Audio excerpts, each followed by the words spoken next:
reflection about x.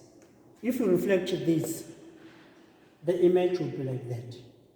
If you are to reflect about the x-axis, which means our turning point, and also we have what we call the y-intercept. Our y-intercept, there it is, 0 is to negative 5.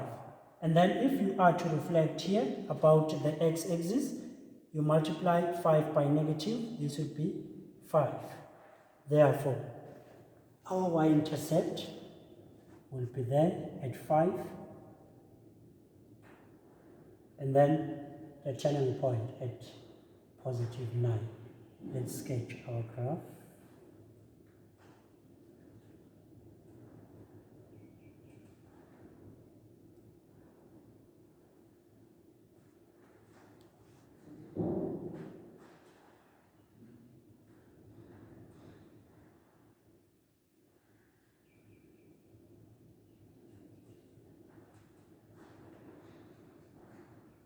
Right, it's now concave down.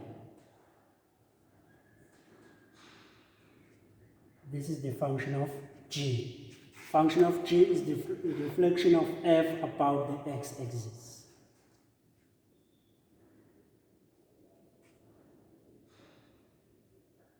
Right, the turning point is 2 9.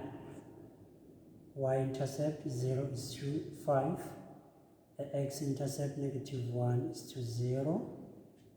Another x-intercept 5 is to 0. That's how to sketch this graph. Again, you are to sketch the graph of g, which is given by negative x squared plus 4x plus 5. This is the reflection. It's the image of that. It's g at x equals negative times that, which is x squared minus 4x minus 5.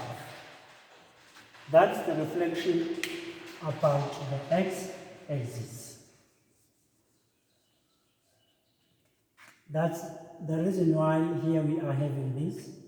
It's minus x squared plus 4x plus 5, which is that function of g. Right, let's continue. For which values of x plus g of x decrease as x increases? For which values of x plus g of x decrease as x increases? Right now, we are to find the values of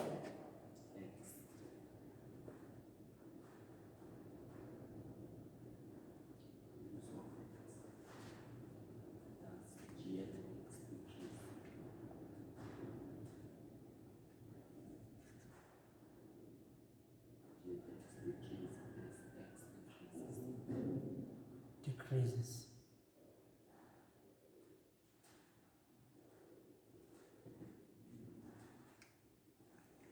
We are to find the values of x for which g at x is decreasing.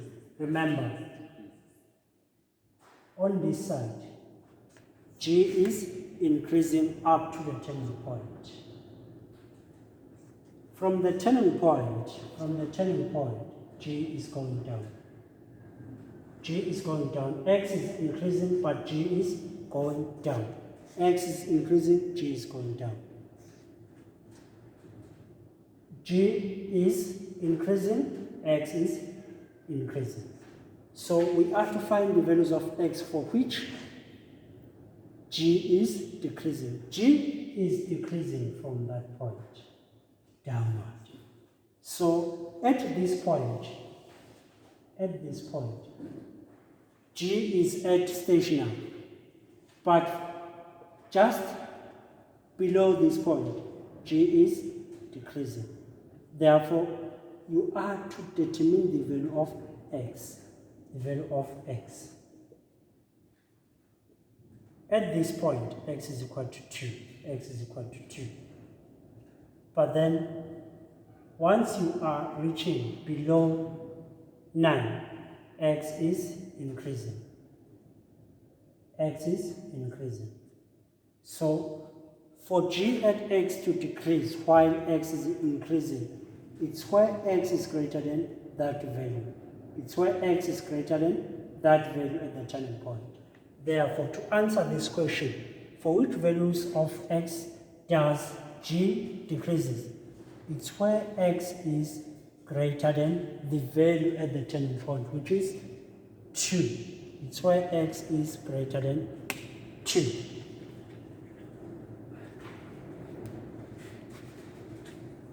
Right, let's continue.